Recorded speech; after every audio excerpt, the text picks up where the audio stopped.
Some movies really want to be Conan, and this is one of those movies. They've got a spider cult instead of a snake cult, and there are many other similarities. It also kind of wants to be a D&D adventure.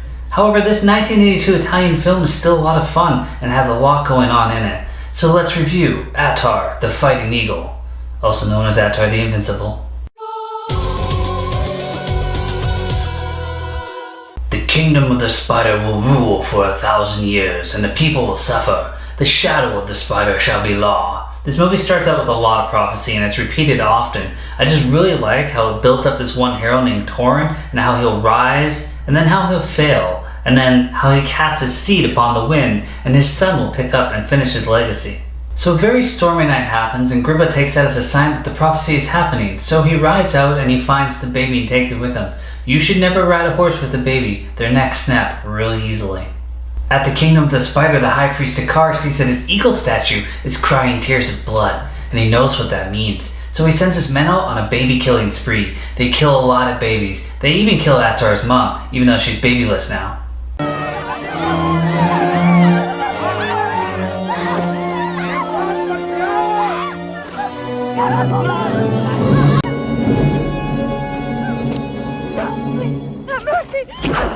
Griba uses a magic baby powder on Atar to hide the mark of Torin and tells him to grow up fast and strong. Then he visits a village where Gedrick is putting edges on blades.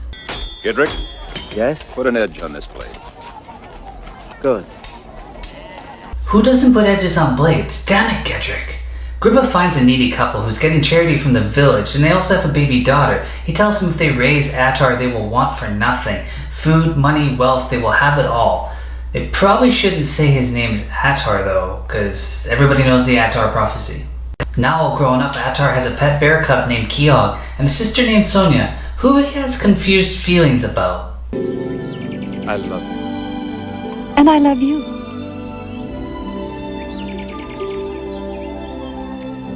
Why can't we marry? Ator, we are brother and sister. Griba watches over him as Atar returns to the village with rabbits and has an awkward talk with his dad, who says he has sad eyes and that he must be in love. That's a strange assumption, but accurate. It's an awkward incest talk with his dad until he says, Sonya's not your sister, also that they're not his parents. It's quite the bomb to drop. Next we see Dakkar, who's always playing with tarantulas, talks to one of his guards who says they spotted Griba outside the village and that he wants his head. Atar and Sonya have a marriage ceremony where the village is doing this strange dance for far too long. Then they get married, and Dakkar's men show up and kill everyone and kidnap Sonya.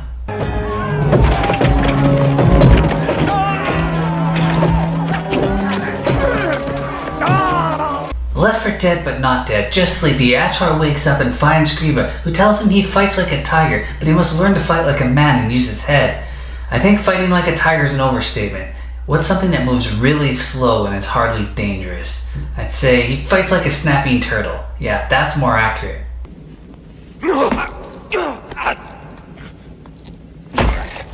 Again. One day into training and Atar's already shredded. Genetics, I guess. They're training outside when they see a bunch of men chasing Roon, who's played by the lovely Sabrina Siani. She's a warrior, but Atar decides to dive in and help her anyways. Griba's pleased with the progress of his training, so he leaves, and leaves him the sword of Torin. Roon's pretty unfriendly, and after telling him that she stole from those men and that's why they were chasing her, she leaves. Atar, unable to find Griba, goes running through the forest with Kiog until he's captured by an Amazonian tribe. Roon is a part of that tribe. They're having a hand-to-hand contest to see who will have sex with Atar and bear their new leader. That's a strange way to pick a new leader. Are you ready to perform the duty that is my right? Well, no. Roon wins Atar for the night, but he must die at sunrise. Might be how one-night stands were invented. Atar explains how he loves another, and that he's on a quest to destroy the kingdom of the spider. Roon is motivated by the same thing Conan's woman was, gold, and she knows temples have gold, so she wants to go with him. They sneak out after Kiog causes a distraction. They end up in a tree above the camp, so I'm not really sure how they escaped, but whatever. Atar notices Roon's bathing in the river and no, we have to rescue Sonya. Yeah, we gotta rescue her. I really like the flirty firing of an arrow at Atar to get his attention. I mean, it's dangerous and unnecessary, but it didn't hit him, so they can laugh about it.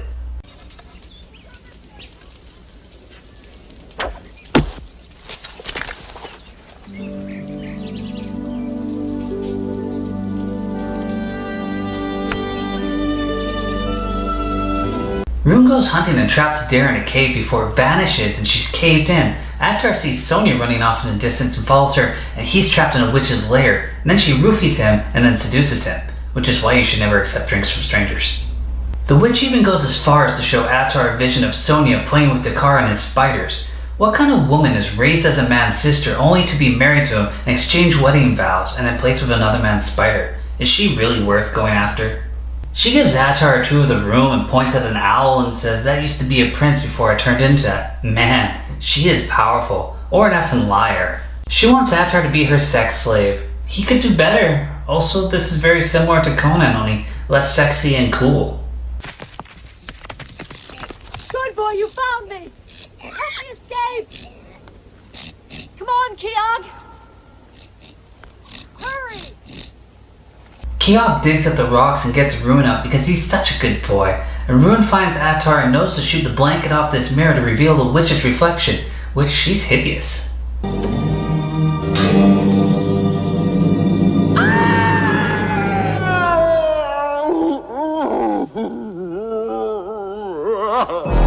And now the extent of her power are idle threats. I'll get you, Atar. Not today while you're here. When you've left. Later. Much later. Roon and Atar pass through the lands of the living dead, where I think they must have gone over their fog budget because there's so much. We see some slow-moving soldiers who disappear and then never reappear again. What a close call. Or a completely pointless part of the movie. Unless they rolled a 20 on stealth. Now at a bar, Roon is staring at a mistress who's selling whores and wants to show off her stealthy skills to Atar. She must have rolled a 1 because now she has to kill everybody, even the guy she was going to buy horses off. Atar leaves when this is happening because he sees Griba and follows him out, so Roon's left there to kill everybody. I never saw her in my life before! Who is she?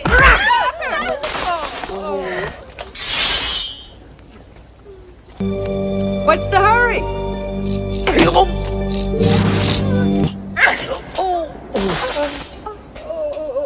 Griba rubs Atar's birthmark with revealing lotion and shows him the mark of Torin and tells him of his destiny. He also tells him that he must go to the Volcano of Shadows and find the Shield of Mordor, which will make him invincible. Tears of blood. Son of Torin lives.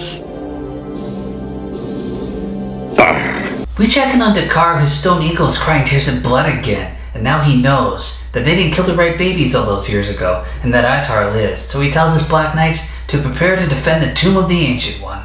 Roon catches up with Atar and they must pass through the cavern of blind warriors, so they must rub these minty leaves on themselves so that they can't smell them. The sign of Torin. So you're the son of Torin. I don't understand. Why didn't you tell me? Even I didn't know about it until a little while ago. The blind warriors are forging weapons, and that's not exactly a task I would give a group of blind men. They also randomly swing the weapons around, which is of course for suspense, but they could accidentally kill each other and never see it coming.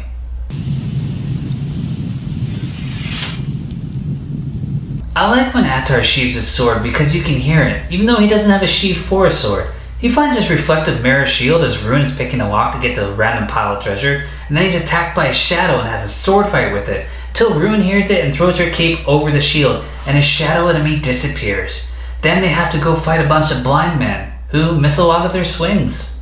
Rather quickly after that, they find the kingdom of the spider, and we hear the guards say, "Long live the spider." Keogh's also still with them, and Dakkar's inside, still playing with his tarantulas. It's a wonder that they rule the world, because, they don't really seem to do much. Atar and Roon find the treasure and are attacked by some guards, which alerts the other guards. Dakkar finds them and welcomes them. Before attacking them, they kill a lot of Black Knights. Dakkar locks swords with Atar and tells him to die like a dog, so Atar pulls the cape off the shield, and Dakkar peers into his own reflection until he's transformed into little pieces of himself, because he just explodes.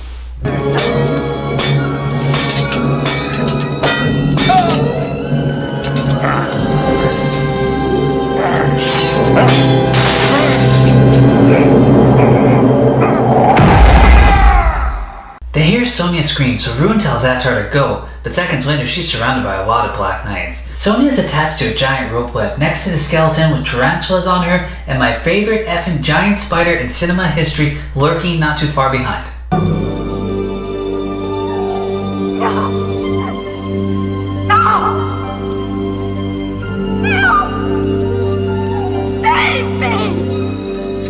Atar goes to release Sonya and Griba shows up and says you can't obstruct the will of the spider. Atar confused because, Griba helped him. Griba says he only did it to regain his status as High Priest of the Spider. So Atar honorably helps him up so that they can do battle. There's a giant spider lurking, heading towards your girl. You might want to take care of that first. But Atar defeats Griba, throws him into the web, and then he goes to untie Sonya from the rope web.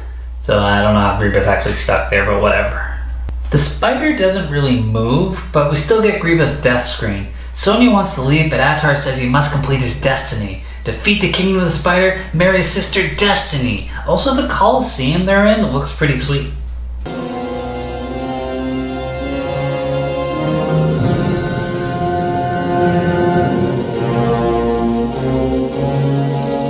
Atar uses his shield to reflect light onto the entrance, which causes the spider to come out terrifyingly so. Thankfully it's slow, because a real spider would pretty much kill every living creature. Its legs flail at Atar and he has to fight it with his sword and shield. It's an epic battle, in a bad way but still glorious. Finally Atar stabs it and its root beer blood just pours out everywhere, and the shield cracks into like thousands of pieces.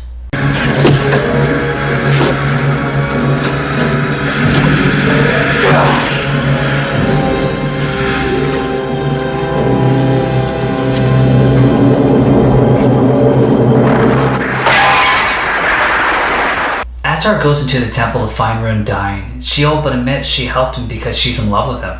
It's a sad moment.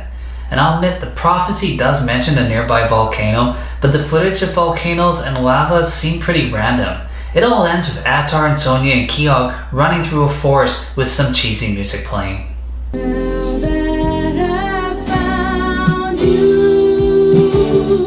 This is one of those good bad movies for sure. It has many sequels, but this is by far the best one. Though I have to admit, I watched the third one in Italian, a language I do not understand. Miles O'Keefe played Atar and he was serviceable. They definitely made a list of things for our heroes to go through and then check them off, even if it was pointless. The Witch, the Army of the Dead are definitely two of them. Even the Amazonian storyline kinda gets dropped, and Roon doesn't even talk about them.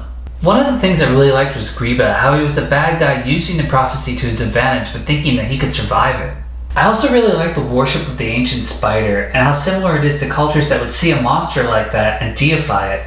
And it is ancient, so that could explain its lack of speed and it's only being kept alive by its worshippers. I think there's some brilliance to be mined from there. I like Sabrina Siani and I'm left wondering if this is her best work. Maybe one day we'll see. Well, as always, thanks for watching.